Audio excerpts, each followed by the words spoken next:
Hi guys, welcome to Keeping Up with Kate. It's Kate. Today I am going to be filming with my mama. She's on her way right now. I figured I'd just go ahead and film this intro and say hello and tell you guys what it's going to be about. We're going to do her cancer story. So my mom did have breast cancer and she is a survivor. So she's got a great story and I've been telling her to do this for a while. So she's on her way, and yeah, we're going to have a good story to tell. I think I just heard the door.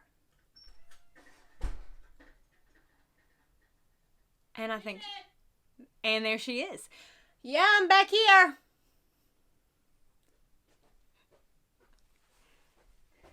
Hi, Sissy. Hello, Mama. I love you. Hello. I miss you. I miss you. Say hi. Okay, we're ready. We're Hi. ready. Hello. I thought we were okay. I was doing the intro. I'm You're sorry. on perfect I timing. didn't get to check my makeup. I don't Okay. have lipstick on. Say hi. It's okay. I got enough for the both of us. Oh, Jace is going to be in the story, apparently, too. Okay, so I was just telling him, we're going to do your cancer story. Yes, ma'am. Yes, we are. So I'm going to ask her some questions. I'm going to let her... I'm sorry, Jace. We're filming. He always feels just so left out when I film. So I'm going to ask her some questions, and then she's just going to come back and give the answer. At the end of this, I'm going to open this up for you guys. This is going to be a series because there's a lot more to it. Well, hey, Jace. Jace says, absolutely not. You're not leaving me out today. Me, don't you? At the end of this, I'm going to open this up for questions, so you can put your questions in the comments. If you feel uncomfortable putting that question in the comments, you can DM me the question on Instagram, so that's always open. But, yeah. We're going to get started. Today, I just want to go through the layout, like the basic story, so that everybody has an idea, and then we'll do another video with like more in-depth questions, okay? How did you find out? So I know that you found the lump yourself. I did. Okay, so how did that come about? Well, I always do my self-exams. I always have. I have a family history of breast cancer, ovarian cancer. The gals on my mom's side, we tend to have cancer. So I've always done my self-exams, and I was just happened to be doing a self-exam one evening and found the lump. I had my previous 2 mammograms had come back suspicious, and they had redone them, and then got the all okay. But I felt this knot, and I immediately knew. Alan was there, Kate's daddy, and so I had him to check, and yes, his eyes got real big when he felt it, and he was like, yeah, you need to have that checked. And I was like, okay, I will. But I knew that he would be freaking out, so I was like, it's probably nothing. But knowing myself, knowing in my own mind, I already knew what it was. So you find the lump, you kind of play it off with Dad, because if y'all knew my dad, you'd understand. Don't send him into stress mode, okay, until it's absolutely necessary. Right. So you find it. When do you go? Do you go immediately? Like, how does that play out? And just so you know, some of these questions I actually don't know the answer to. The journey after finding out, I was there the whole time. So I've got my own take on that I'll also share. But when it comes to right before I found out and before I was told, some of these I don't know the clear answer to. So, yeah, because you didn't get told for a while. Because, as a mom, you want to protect your kids. And so I did that as long as I possibly could. But I called the next day to get an appointment, and I think it was about a week and a half before they got me in, which I just called for an appointment. And then your dad got on me, and I called back and let them know that I'd found the lump, and then, of course, they got me right in. okay. And so I went to my appointment, did the mammogram, and after they'd done the mammogram, and this is a thing that I didn't know earlier on, but with my family history, I've had mammograms since I was young. And I don't know much about the medical stuff, but come to find out, which I knew, it shows up white on your mammogram. Anything that is suspicious. So, then I was told, I'm going to sneeze. Oh. Bless excuse you. Excuse me. Allergies as well. A doggy sneeze was in the last video you guys watched, and now we got a real one. All right. So, they were explaining to me that the white was suspicious, and that, come to find out later, but that all my tests would come back suspicious, and then they would rule it out, but it was hard to tell because I had, I'm going to have to cut this part. Okay. Because I have to think for a second. Because my mind... That's fine. My mind, that's one of the things with the chemo that I got. Yeah, we probably shouldn't cut this part because just a little teaser for the next one. Yeah. When I go blank. Yeah, we're going to talk about the effects of all the treatment that she went through and things like that, because I know I do have subscribers out of all of you guys. I'm sure I have a few that are either dealing with the same thing or getting ready to watch someone in their family go through the same thing. So I think open transparency about everything that happens during the process, as well as the effects afterwards that people like to pretend aren't still there. That's why I said cut it. Yeah, we're not going to cut it. So we're going to talk about it. So anyway, gather that back. I have, it's come to me now. There you go. I have dense breast tissue. Dense, yes. Okay? So that makes it harder on the mammograms for them to tell the difference between something that's a problem and something that's not. Gotcha. So had I known that years earlier, I would have probably switched where I was getting my mammograms and went somewhere to where they have the 3D.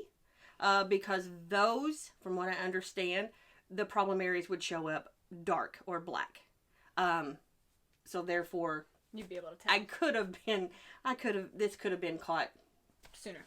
Much sooner. Gotcha. Okay, so so you went, and they formally diagnosed you at that appointment? At that appointment, I did the mammogram. Mm-hmm. Okay, and then they noticed that area again that had been on the last several. Mm-hmm. So they said, we're going to send you over to get PET scan? No. The ultrasound. Okay. So on the ultrasound, they would be able to find it. Mm-hmm. So I went to do that. And during that, the doctor that did the ultrasound was the sweetest guy ever. He was an older gentleman, had been a doctor for many, many years, and had the best bedside manner ever. So that was really nice. So he found it, and then he went out of the room, and then he came back, and he was like, did find something, we can schedule you for a biopsy. He said, or we can do it today. And I said, do it now. So they got that, and then I went home. So then they had to wait and get the test, and at that point they would send the test back to my regular doctor, and they would call me or whatever. How long did that process take? Do you remember? I can't really remember, but it wasn't very long. And then, I get the call from the doctor's office, and, we have your test results in. We'd like for you to come in, and the doctor would like to discuss those with you. Well, we all know what that means. Yeah.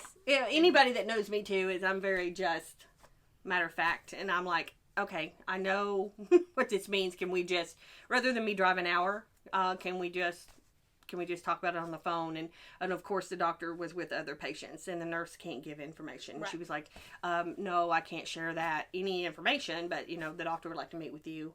Can you come in tomorrow? And I said yes. And tomorrow just happened to be my birthday. So that whole process was what, probably 2 to 3 weeks long from the moment that you had found the lump yourself. 2 weeks max. 2 weeks max. So they put this process into motion pretty quickly. Yes. With all this stuff. Yes. Okay. So you go back and on your birthday, and they tell you what they tell your diagnosis is besides breast cancer. Well, they when we went in, like I said, she's got detailed notes. I have notes because I can't remember Detailed anything. notes about this whole process. Your dad and I went there for the meeting with the doctor, and I just remember sitting in there, and he came in, and he was like, hate to give you the news, but you do have breast cancer, and but as they have to do more tests in order to figure out what type or whatever. And again, I'm not really that surprised. I'm of course heartbroken, upset, dying inside, but still holding it together. So after he tells us, the next plan was they made us an appointment for me to go to a doctor that would take care of during my treatment, come up with my treatment plan and all that kind of stuff. So that appointment was made. So this is the oncologist. The oncologist is the one that makes sure. Yes. Get your treatment plan together. Yeah. Okay. So there's a lot of doctors in this whole process. So they make that appointment for me, and so we're leaving the doctor's office, and I'm about to lose it, but I like to try to be in control all the time. So I'm trying to get out, and I'm walking probably 3 or 4 steps ahead of your dad. And as we come out of the waiting room, my dear friends, Richard and Shelley Ritchie. I did not know this part. This is new. Hi, guys. I used to work for Richard and at the YMCA for many years, and I'm really good friends with him and his wife. And we have a really great friendship, and they just happened to be in the waiting room as we were coming out. And of course, I didn't see them because I was dead set on the door. And so I walked past them, not even seeing them. And as I get to open the door, Richard says, "Hey, Annie."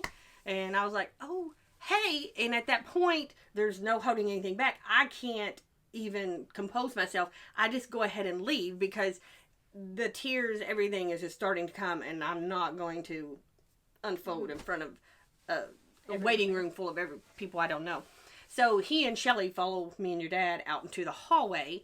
And he's like, what's going on? And at that point, I am just sobbing. And so I hug Richard and I hug Shelley. And so Richard and Shelley were the first people to know the bad news. But you know what? I feel like God put them there because I cared deeply for both of them, and we've been friends for years. Watch their little boys grow up with you. So we're really tight, and so I feel like God put them there for me and Alan that day, and so that was a bright, shining moment. Oh, that's good. I told you guys it was a testimony too. So you find out you have your breakdown, or and all this, and then you got to go home. So what was that car ride? I'm curious as to how that car ride goes, because I know my father very well, and I know her very well, and that interaction there. Well, of course, Alan is trying to be strong, and he's trying to be, we're going to do this, blah, blah, blah, and I'm like, yes, but I'm at that time, it's just all raw and new. And so basically what I can remember that car ride is just me having that breakdown, so that really I could just get it out, get it over, and try to get myself back together.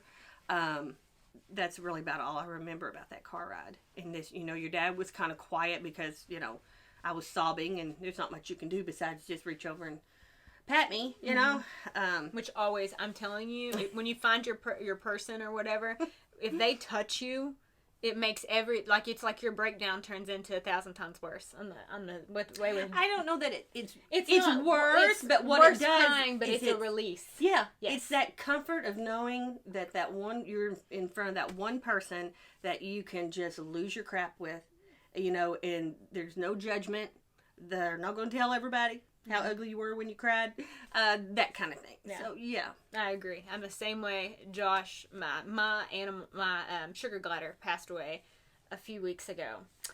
Christmas, or the day after Christmas. Yeah, hooty hoot. And I was a hot mess, and he came up to hug me, and I literally said, if you hug me, it's done, and because I'm already crying. And he hugs me, and I'm like, gone. Snot, you know. They let you fall apart. The whole ugly. They let you fall apart in their arms, and Yeah. then they just put you back And together. it's like, I'm just going to hold these pieces for a while Yeah. till you're ready to form. So I know that they scheduled your oncology appointment. Was that very soon afterwards? I went to see the surgeon.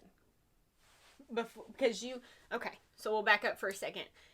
You had scheduled an appointment with an oncologist who would do the treatment plan, as in your radiation and your chemo. However, you had already made But the I jumped decision. ahead, though. No, I jumped ahead. I didn't see them till later. So you had made the decision to do a... Well, that's when they made the appointment with the doctor for me to go see about it, okay? And then when I met with her, you had to come up with your plan, and of course they did more treatment and stuff, and to get exactly what the cause of it, not the cause, but what kind of cancer it was. So that was done, and then I went back to meet with my cancer specialist. We were going to, of course, take the breast off. To me, there was no other option because of our family history. And so we were coming up with a plan on what we were going to do. And I made the decision that I wanted to do a total mastectomy. Yep, a double mastectomy because of the family history. I just wanted to alleviate that if I could. And so after finding out, I went to see what kind of cancer it was, and I'm assuming it's going to be BRCA1. That is the kind of cancer that my mom had. And that's a gene. That's correct. Well, yes. That BRCA1 is the gene, and that's the cancer that she had and her sister. Okay. And so I'm assuming I have the same one. But it comes back that mine is a triple negative, which... So a BRCA1 is actually an estrogen-feeding cancer, correct? Yes. It's estrogen-feeding. A triple negative feeds off of any and all hormones that a cancer could feed off of. It's a fast growing type of cancer. And that's why, because it's because it feeds off of anything and everything. Yes. And it continues to grow. As far as I know. Like I said, the medical stuff is over my head. So we find that out. And so I'm shocked about that because I don't know anything about this triple negative. Other than they say it's a fast growing, it's a very aggressive type of cancer. So at that point we're finding out at what stage I am. And it shows that I'm late 3, early 4 stage cancer. And so I had decided to do the double mastectomy. I met with a plastic surgeon. He was going to, after my double mastectomy, he would step in right after and do the first part of the reconstruction. And then I also had my doctor. I'd also decided to go ahead and do a total hysterectomy. So I mean, you're going to be on the table. Why not? You know. So that was the plan. The doctors all came together. They were all comfortable with it. It was going to be putting me out for a long time, but I wanted to do it all if possible, just because of the downtime. I had 2 kids and active in sports, and well, I'm just a busy mom. So we make the plan. We make the plan for the surgery, and after the surgery is when you were supposed to start. Right. Yeah. In the surgery, the day that it was scheduled, the day before, I was cleaning house, and I had your Aunt Stace up. She was helping me clean house and stuff, and we get a phone call, and my plastic surgeon has to have back surgery. This is the day before. Okay, so if I could have put this surgery off, I totally would have, because I wanted things to happen that way. However, you got to think God has a hand in it, because there must have been a reason that I wasn't supposed to have that many surgeries in one day and be under that long. There was a reason. So we had to go forward with taking off the left breast because they had to get that cancer out. So they didn't do the double mastectomy. They just did the left side. and The hysterectomy as well. and the hysterectomy. So I did the left mastectomy and the total hysterectomy that day. Yes, oh, of course, yes. Yeah, so I just to back up a little bit, I am a senior in high school at this time. So I'm in my senior year, super, super active in everything. Was I class president? No, I was not senior year. I was treasurer senior year, and I am captain of the dance team and most school spirit thing. So Crazy I'm like, girl. I'm like, go, go, go at this point. That's where I'm at in life. So, I'm going to let you just share how I told you, and then I will share how I told your brother. Okay. So I don't remember the day at all. I couldn't tell you what day this happened on or whatever. But I came home. Mom and Dad both said, hey, will you come in here? You know, we got to tell you something. So I go in their room. I immediately know something's up because I'm like, since... when do we have these random conversations with both of you in the room? Like, what needs to be told?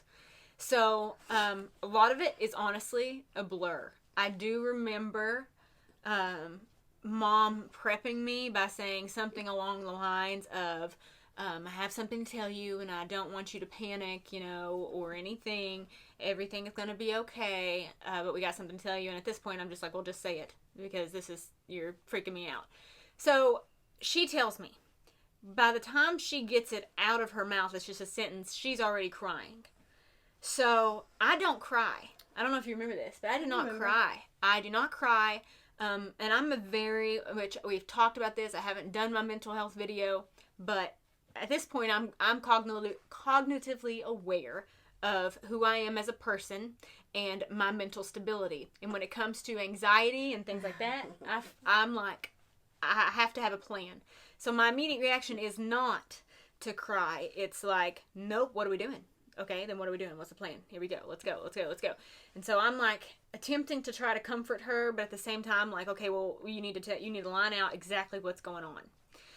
So I get all the details from that. I don't really have my breakdown, and I'm wondering if Alex Nip remembers this. This is whenever it hit me, because I'm like strategic. I actually ended up going and getting books from the library about it all. This is how I deal. And I'm like researching, let's do this thing. When I broke down was at school, walking in between. Are you getting all upset? Here we go. She's gonna cry. I'm good.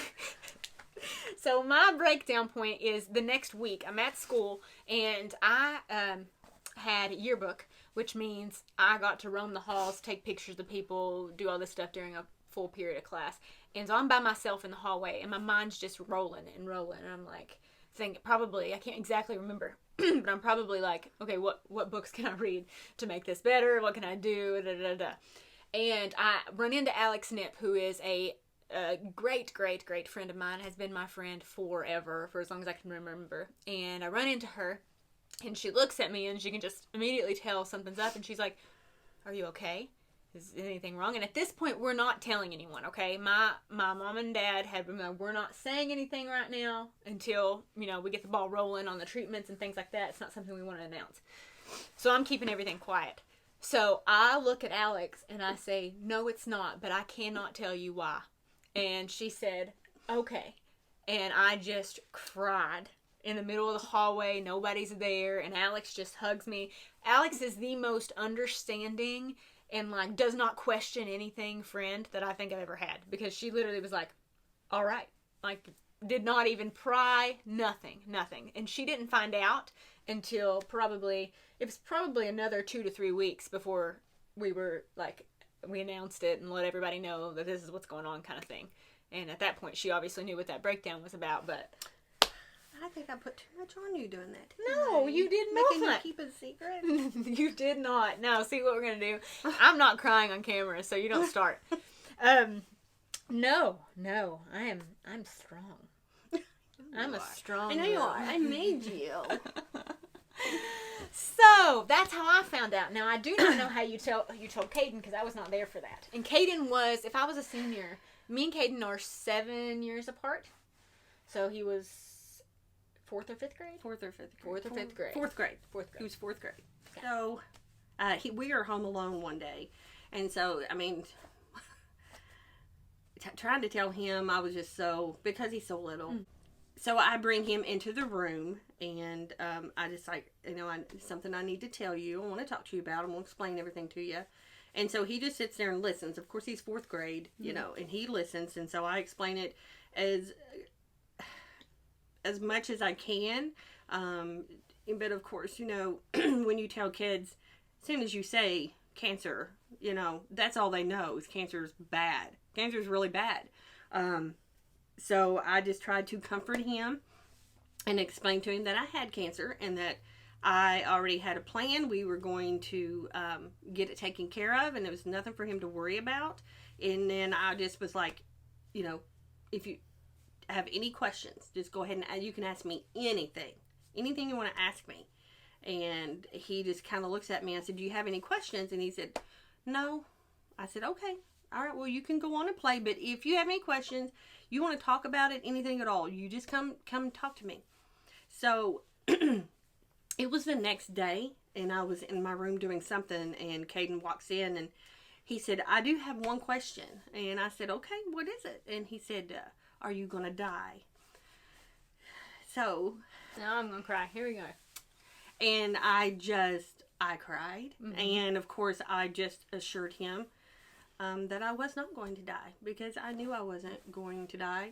I was going to fight this, and I was going to win. Should I have not told him I wasn't going to die? I mean, I think when yes. You know. Yeah, but I just knew. Just like I knew I had cancer, I knew I was going to beat cancer. So, I think it's very important to have a positive frame of mind, even when it's hard to have a positive frame of mind. But agreed. And which you guys already know this. It's been mentioned in many, many of my videos. If you are an active subscriber and follow me, I am personally very spiritual. I think that if you're going through something like that and you do believe in God and you pray and you think about it, I believe that He will give you the answers. And I think that's a lot to do with what intuition is. So the entire time she had, and there's other, it's going to be in a separate video, but there's other times during this cancer journey that you had an intuition of things that needed to happen and steps you needed to take, and they were right.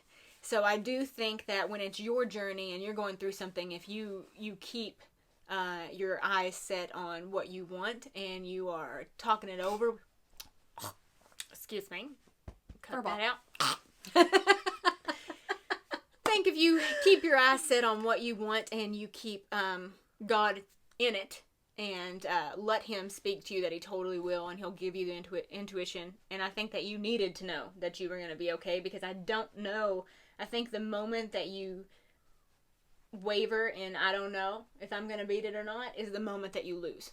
Now, we're going to close this video up. And the reason being is because I think that going into what we'll go into the surgeries, the actual details of how the surgeries went, as well as the treatments, is a whole separate, really meaty kind of thing that I think a lot of people are interested in, because a lot of people that are watching this are either someone's getting ready to go through it and they don't understand it, or maybe you're getting ready to go through it and you don't quite understand it, because it's a lot to take in when you first start. So we're going to close this video up. I hope that you guys enjoyed this, learned something from it, feel more connected to me as a person, and then also kind of feel more empowered with anything that you're going through. It doesn't have to be cancer or illness related, but I think that this is one of the most empowering and strong women that I know. So hopefully she's able to help you guys out with that. We will be back. This is a series, so we will be back hopefully soon, and we'll talk about the treatments. If you have specific questions about today's video, drop it in the comments. We'll be sure on the next one that we answer any questions that you have. Like I said before, if you feel uncomfortable putting the messages in the actual public comments, you can direct message me on my Instagram, which is always linked in the comments. So, all right, YouTube, we are going to sign off for this video. Bye. Bye.